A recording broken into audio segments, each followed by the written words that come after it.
Olá, boa tarde. Hoje, 1º de dezembro, é o Dia Mundial de Prevenção contra a AIDS. No Brasil, a data foi adotada em 1988 e um dos objetivos é educar para a prevenção e contra o preconceito. A luta contra a AIDS e os direitos das pessoas vivendo com HIV/AIDS é o assunto do programa Tema Jurídico de hoje.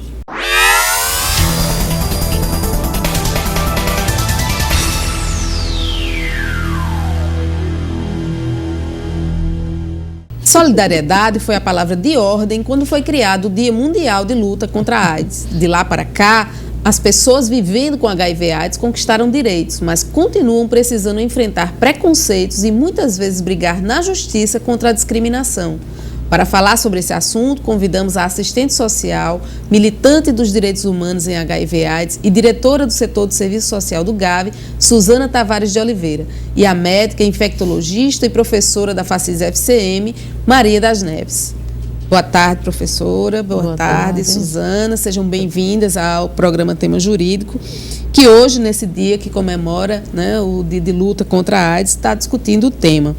Suzana, no que se refere aos direitos humanos, quais os avanços conquistados até aqui? Bom, na questão dos direitos humanos, a gente percebe que existem muitos avanços, né? Alguns segmentos da sociedade, ele acaba não entendendo o papel dos direitos humanos, acaba achando que os direitos humanos são para pessoas bandidas, né? Para os bandidos. Então, assim, a gente vê alguns avanços no sentido de que a questão da discriminação, que hoje é proibida para as pessoas que vivem com HIV/AIDS, né? A questão de manter o sigilo, que é uma questão também relevante para as pessoas terem o direito ao seu sigilo, dizer ou não se está infectado com HIV/AIDS, e muitas outras lutas que a gente percebe que as pessoas que estão lutando em prol dos direitos humanos estão envolvidas. Esses avanços, ele vai desde que as pessoas que têm AIDS tenham direito à medicação, né, gratuito, ao tratamento, a ser respeitado. Então, esses são os avanços que a gente pode estar citando dentro dos aspectos desses direitos. Ao longo das últimas décadas, a doença vem mudando o perfil, né, da pessoa que vive com a AIDS. Hoje a gente tem estatísticas que apresentam uma certa feminilização da doença. Esses números se aplicam também em Campina Grande? Isso.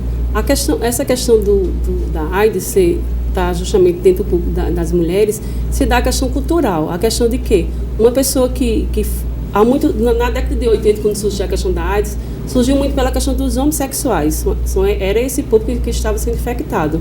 Ao longo do tempo foi se percebendo que qualquer pessoa está vulnerável à questão do HIV/AIDS, né? Seja essa pessoa, se a pessoa não tiver o uso do preservativo corretamente, fazer uso abusivo de drogas, de álcool, né? Não usar o sangue testado, todos esses são algumas coisas que podem infectar as pessoas para o HIV/AIDS, seja criança, seja homem, seja mulher. Hoje a gente não tem um público, dizendo assim, um público mais vulnerável, porque a gente tem alguns comportamentos das pessoas, né, que acaba fazendo um uso de uma relação sexual sem um preservativo, acaba colocando a sua vida em risco pela questão do uso de drogas, de álcool, compartilhando a mesma seringa. Então, qualquer pessoa está vulnerável a pegar o HIV/AIDS. O problema é que, muito tempo, se usou a questão da AIDS para os homossexuais, achando que era o quê? Uma peste gay, que era ligando a AIDS à questão da orientação sexual, da homossexualidade, e a gente sabe que isso não existe mais. O que a gente percebe é que a questão da mulher é a questão que dá confiança no seu parceiro, em achar pelo fato dela ter um companheiro fixo ou dela ser casada, não vai contrair a AIDS, né? E descartando qualquer prevenção, né? Seja ela do uso da camisinha e seja ela outros métodos. Professora Maria das Neves, a gente pode dizer que está acontecendo um certo relaxamento com as medidas preventivas no momento atual? Eu acho que sim. Eu acho que houve uma certa acomodação com relação à AIDS, né, de uma maneira geral. Eu acho que desde que a AIDS se transformou, por exemplo, numa doença crônica, ela deixou de ser uma doença letal, fatal, né, transformou-se numa doença crônica, a mídia deixou de ocorrer praticamente com relação à mídia, às propagandas audiovisuais, por exemplo. Você sabe que a televisão, ela atinge um público-alvo, de uma maneira geral, todo mundo assiste a televisão. Então, você vê quando Quando é que você assiste agora uma propaganda falando sobre a AIDS, falando sobre o controle e a prevenção da AIDS? Nas festas principais, no Carnaval, aqui na nossa região, no maior São João do mundo. Quer dizer, você vê muito mais propaganda sobre, por exemplo, bebidas alcoólicas, sobre cervejas, sobre tudo, do que o controle da AIDS. Então, desde quando se assim, a AIDS é uma doença crônica, houve uma acomodação e, com isso, o número vem crescendo, principalmente nas outras regiões, só no Sudeste que caiu. Agora, Suzana, a gente ainda enfrenta problemas na aquisição da medicação, que é garantida por lei? Atualmente, a gente que é do GAV, a gente acompanha um grupo de pessoas que vive e convive com HIV/AIDS, onde a gente reúne a cada 15 dias, onde a gente chama o chá positivo, que é um encontro mais de mútua ajuda, né? Onde as pessoas vão, conversam, a gente tira as dúvidas, faz palestras, oficinas. E recentemente a gente fez uma análise de conjuntura sobre a questão desse tratamento em HIV/AIDS, onde a gente perguntou para as pessoas lá assistidas, que fazem tratamento tanto no SAI quanto no HU, em relação a essa questão dessa medicação. Se havia falta dessa medicação na farmácia básica do SAI, se eles tinham falta de atendimento médico. A gente procurou saber disso para a gente saber como é que anda essa questão desse tratamento. E pelas respostas que eles foram nos dando, a partir do momento que a gente foi tendo uma conversa mais informal com eles apontaram que não existia nenhuma falta dessa medicação.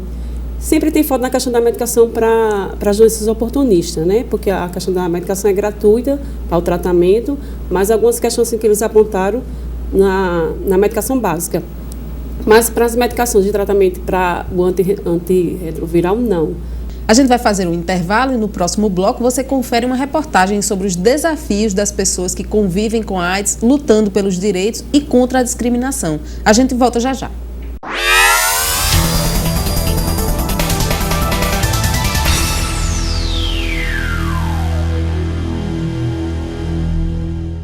De volta com o programa Tema Jurídico, que hoje, Dia Mundial de Luta contra a AIDS, discute sobre os preconceitos e direitos de pessoas que vivem com HIV/AIDS. Para começar o bloco, vamos conferir uma reportagem da repórter Mônica Victor.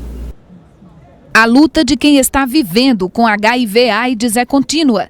Além do tratamento e demais direitos que garantam cidadania, é preciso combater o preconceito e a discriminação. A Constituição Federal já garante os direitos fundamentais a todo e qualquer cidadão brasileiro. Dignidade humana e acesso à saúde pública são direitos amparados por lei. Mas é necessário fazer chegar de fato esses direitos, sobretudo aos menos favorecidos. No Brasil, os grupos mais vulneráveis ao preconceito e à discriminação possuem uma legislação específica, como no caso de homossexuais, mulheres, negros, idosos, crianças, além de portadores de doenças crônicas, infecciosas e de deficiência. Durante um encontro nacional de ONGs que trabalham com HIV, foi criada a Declaração dos Direitos Fundamentais da Pessoa que tem o vírus da AIDS, o que ocorreu em Porto Alegre, no Rio Grande do Sul, em 1989. São 11 itens que especificam o que deve ser garantido às pessoas que vivem com HIV/AIDS. Após 23 anos de criação desse documento, a batalha das pessoas que convivem com HIV ainda encontra muitos desafios pela frente. José da Paz descobriu que tem a doença há 14 anos. Ele revela que acabou se acostumando com a postura preconceituosa e discriminatória de grande parte das pessoas em relação ao HIV. Quando fala em discriminação, eu não ligo porque, a primeira coisa que o portador deve botar na consciência dele, que ele tem satisfação da própria família dele. Ele não tem que chegar para a sociedade se ele lhe discrimina e você dá satisfação, você entrar em depressão. Isso aí vai atrapalhar no seu andamento do seu tratamento. Conceição teve o diagnóstico de AIDS há 13 anos. Para a dona de casa, ainda há muito a ser feito para que os direitos dos que têm HIV sejam efetivamente respeitados. A gente é muito discriminado, né? A gente chega num canto para dizer que é portador, só em vestir uma blusa com uma siglazinha já tá, a pessoa está olhando para você. Tem muita gente que morre de medo de mostrar o rosto, a família discrimina, o pessoal na rua, o público, a sociedade ainda discrimina muito, até mesmo dentro dos hospitais, o hospital de referência tem discriminação com agente portador, então é uma situação complicada. Ainda falta muito. Falta muito, muita coisa falta para a gente chegar lá. Robson Antão é professor da Universidade Federal da Paraíba e advogado da Rede Nacional de Pessoas Vivendo e Convivendo com HIV/AIDS em Campina Grande. Ele acredita que houve avanços na garantia dos direitos das pessoas que vivem com HIV/AIDS, mas uma melhor qualidade de vida para quem tem a doença ainda esbarra no preconceito e na discriminação. Em termos de Brasil, de uma forma geral, está sendo equilibrado. De que forma? As empresas estão tendo mais consciência e, além dos programas de prevenção na própria empresa, tenham cuidado que os próprios colegas de trabalho não discriminem as pessoas que têm o vírus ou os pacientes de AIDS. Quais são os principais entraves dentro dessa questão dos direitos de quem tem AIDS? Geralmente, nós percebemos hoje, atualmente, em relação a pouca comunicação ou conhecimento de algumas pessoas, porque pelo fato da pessoa ter o vírus não significa que ela pode ser discriminada de forma alguma, porque o vírus, nós sabemos que a AIDS hoje, de uma forma geral, é uma doença crônica, então é uma doença como hipertensão, diabetes, que é tratada. Só que no caso da AIDS, então ainda existe essa falta de informação pela sociedade de uma forma geral. E isso faz com que ocorra a discriminação e o preconceito das pessoas que possuem o vírus. Em Campina Grande, a principal bandeira de luta atualmente é a conquista da gratuidade no transporte coletivo para quem tem HIV/AIDS. Para 2013, nós temos a luta principal aqui em Campina Grande, que é o passe livre para as pessoas pacientes de AIDS. Que em boa parte das cidades, das capitais, existe esse direito para as pessoas pacientes de AIDS. E aqui em Campina Grande, infelizmente, através da Câmara de Vereadores e a Prefeitura atual, ainda não concedeu esse direito, mas é uma perspectiva, é uma luta que nós vamos buscar soluções a partir de 2013. Silvestre Maia preside a Rede Nacional de Pessoas Vivendo e Convivendo com HIV/AIDS em Campina Grande. A entidade existe há 15 anos na cidade e possui atualmente cerca de 1.200 cadastrados em todos os atendimentos. Entre os vários serviços que disponibiliza, a rede busca deixar os usuários sempre bem informados de seus direitos. Nosso maior papel é conscientizar a pessoa que vive com HIV ou doente de AIDS que deve se cuidar, se tratar, né, que deve usar o preservativo, tomar seu medicamento e que deve lutar pela qualidade de vida. Também a gente sempre diz, não adianta apenas estar vivendo e receber medicamento. Nós queremos mais, nós queremos qualidade, nós precisamos ser reconhecidos como cidadão igual a qualquer um outro. Suzana, a gente pode dizer que as pessoas que vivem com HIV/AIDS ainda são desconhecedoras dos próprios direitos? Nós temos várias leis que legitimam nossos direitos, né? Nós temos leis como o Estatuto da Criança, nós temos o Estatuto do Idoso, nós temos várias leis. Agora, o conhecimento não chega até a população. O que as pessoas que vivem com HIV/AIDS precisam saber é justamente desses seus direitos. Como eu vim falando anteriormente, a questão do sigilo, que ele tem direito a dizer ou não, ele não é obrigado a dizer ser uma pessoa soropositiva. Todas essas questões de direitos são trabalhadas, né, dentro do GAV como uma questão para que ele se informe. Infelizmente, o HIV/AIDS está dentro das pessoas vulneráveis. E são pessoas com menos acesso à informação, pessoas que não têm acesso, muitas vezes, à informática, né, à internet, acesso a um jornal. Então, somos nós profissionais que temos que estar diretamente dizendo quais são os seus direitos, para que eles possam lutar. E uma questão que a gente vê aí na entrevista, que é essa questão do passe livre, que é uma questão muito realmente complicada, é uma questão que realmente merece a luta, merece o conhecimento da população, né, de Campina Grande, porque Campina Grande é uma das cidades que não dá direito ao passe livre. A lei que dá direito ao passe livre é uma lei de 87, a gente percebe que é uma lei muito antiga, ela dá direito às pessoas com deficiência e de locomoção. Né? Então, assim, para que essas pessoas tenham direito, seria possível o quê? Modificar essa lei, né, para que fizesse um adicional para as pessoas que vivem com doença crônica, não só a questão da AIDS, mas outras doenças. Por que é importante? Porque essas pessoas elas precisam ter acesso ao tratamento, né? Ao tratamento, como o Silvestre bem colocou, não é só a questão da medicação, mas é uma questão de qualidade de vida. Porque essas pessoas, muitas pessoas que chegam ao GAV, né, para fazer os acompanhamentos com os profissionais como psicólogo, como sociólogo, como assistente social, ele chega muitas vezes ao GAV a pé, sem a questão do direito básico do transporte. Então, muitas pessoas lá lutam por esse direito. É uma questão tão complicada, Carla, de se lutar por esse direito, porque as pessoas que vivem com AIDS, eles não querem colocar a sua cara.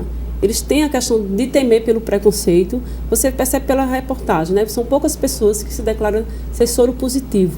Né, respeitando todo o sigilo, a gente compreende, a gente faz o trabalho para que eles vá para a luta, mas a gente entende o quanto é difícil colocar a cara na televisão e dizer eu sou uma pessoa que vivo com AIDS, porque as pessoas são muito preconceituosas. A gente tem os direitos aí realmente colocados para a Constituição nos garante esse direito de igualdade, mas na prática a gente percebe que esse direito não é. Ainda é o principal desafio. Ainda é um principal desafio, tanto na questão do direito como na questão da informação, porque a gente percebe, a gente colocando na nossa realidade de grupo, de ONG, AIDS, que as pessoas da qual a gente atende são pessoas vulneráveis, são pessoas que não têm acesso à informação, são pessoas que não têm dificuldade de chegar até a ONG, porque não tem transporte, né? A gente tem, as verbas não chegam até a gente tem essa dificuldade, então é um principal desafio. Essa do passe livre é uma luta também do GAV, é uma luta que a gente está tentando sensibilizar o usuário para que ele vá para a rua, porque enquanto a gente estiver dentro da ONG, a gente não vai conseguir esse direito. Agora, professora, essa falta de informação também ajuda a fazer crescer essa estatística de pessoas vivendo? Com certeza. Com certeza, eu acho que é isso que eu digo a você, é a falta de informação, é a falta de conscientização, é a mídia, é você mostrar para as pessoas o que é a doença, né, como é que ela se transmite, o modo de transmissão dela, que a gente sabe que está muito assim, realmente acomodado.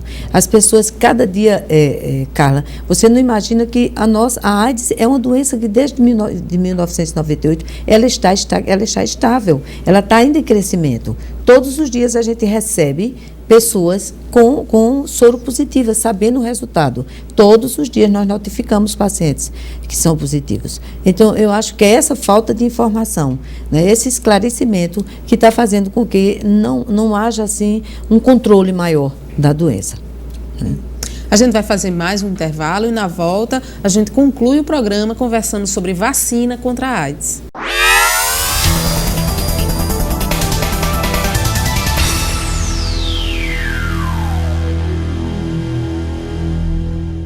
De volta com o programa Tema Jurídico. Neste último bloco, a gente fala sobre as perspectivas para as pessoas vivendo com HIV/AIDS. Professora Maria das Neves, a gente tem avanços no que se refere à produção de uma vacina contra o HIV/AIDS, de prevenção? Carla, com relação à vacina, faz 30 anos que se luta contra a vacina. O surgimento de uma vacina para ver se erradica o vírus. Né? Então, se protege contra o vírus. Mas, infelizmente, até agora, a gente não tem nenhuma vacina assim, que diga assim, essa vacina é ideal, essa vacina tem uma imunogenicidade, consegue vencer e consegue eliminar o vírus. Recentemente, nós tivemos uma vacina, a última vacina de um americano, junto com um grupo brasileiro, cientista brasileiro, que eles começaram essa vacinação, já começaram a fazer experiências em macacos, né, em cima de pacientes controladores de elite. O que é que são controladores de elite? São aqueles pacientes que têm HIV e o vírus não consegue crescer ou se replicar neles. Então, alguma coisa eles têm em comum que não deixam esse vírus crescer e se multiplicar. Então, são os que chamados esses elementos são as células TCD8, que são chamadas de células assassinas. São aquelas células que conseguem matar o vírus que está em outra célula, que é a molécula TCD4. Só que até agora foram feitas experiências em 10 macacos e apenas 8 conseguiram eliminar o vírus, mas 2 não conseguiu. 2 a gente viu que eles continuaram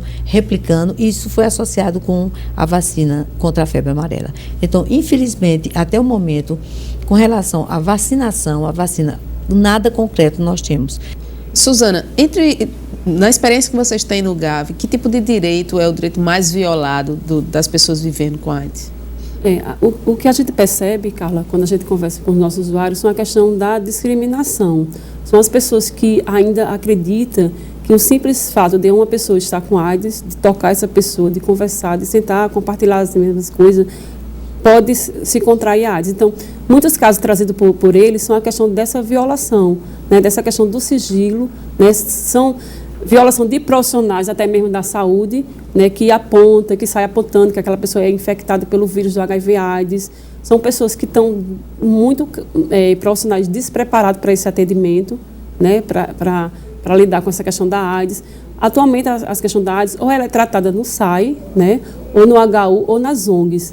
A gente tem dificuldade de levar essas pessoas para os PSF, por exemplo, porque eles acabam acreditando que aquelas pessoas não estão preparadas para fazer esses atendimentos básicos, de atenção básica à saúde.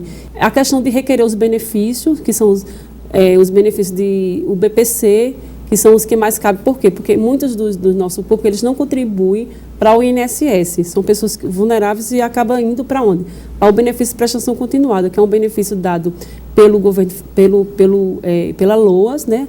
A Lei Orgânica da Assistência, onde tem direito às pessoas que nunca contribuíram com o INSS, mas existem alguns critérios, por exemplo, 1/4 do salário mínimo, aquela pessoa está incapacitada para o trabalho. Então, o que acontece, como o Robson bem colocou aí, as pessoas que vivem com HIV/AIDS, elas não estão incapacitadas para o trabalho.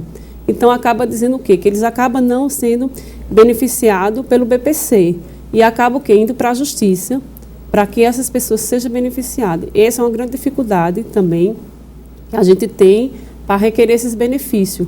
Porque eles se enquadram muitas vezes na questão da renda, da per capita da renda, mas pela incapacidade do trabalho não. A não ser que ele esteja numa situação já de grave, né, esteja internado, aí realmente os benefícios são concedidos.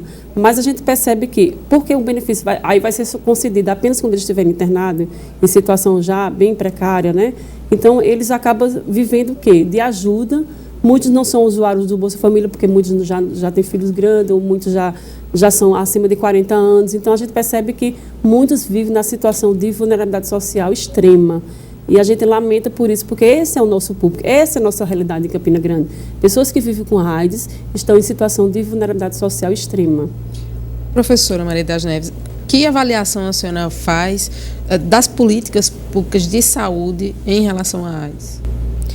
O que eu acho das políticas públicas de saúde com relação à AIDS é que elas deveriam ser mais descentralizadas, né? É como a Suzana mesmo falou, os pacientes ficam restritos ao SAI, ficam restritos ao HU e agora um SAI em Patos, aqui na região Campina e Sertão.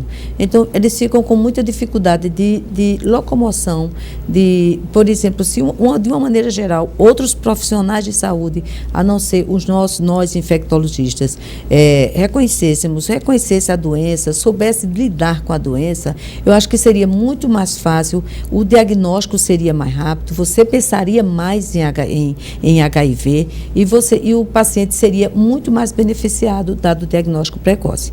Então, eu acredito, mas as políticas públicas do país em AIDS, elas cresceram muito, elas foram, tanto que ele é reconhecido internacionalmente, né? O direito do paciente receber gratuitamente toda a medicação antirretroviral, a queda de patente, que foi onde nós tivemos o direito de fabricar alguns remédios que são fabricados aqui no Brasil, isso baixando bastante o custo do tratamento do paciente HIV, né? E diminuindo também o preço de alguns que vêm de fora do país. Então, essas políticas com relação à gestante, o projeto Nascer foi outra política pública muito bonita que controlou, que a gente conseguiu detectar crianças que nascem, a gestante que tem direito ao teste durante ou a gestação ou quando chega na maternidade. Então, essa gestante, a criança, ela não vai ser amamentada porque é contraindicada a amamentação, mas essa criança vai ter direito a receber o seu leite, um leite fortificado, leite não, um leite de boa qualidade durante o primeiro ano de vida.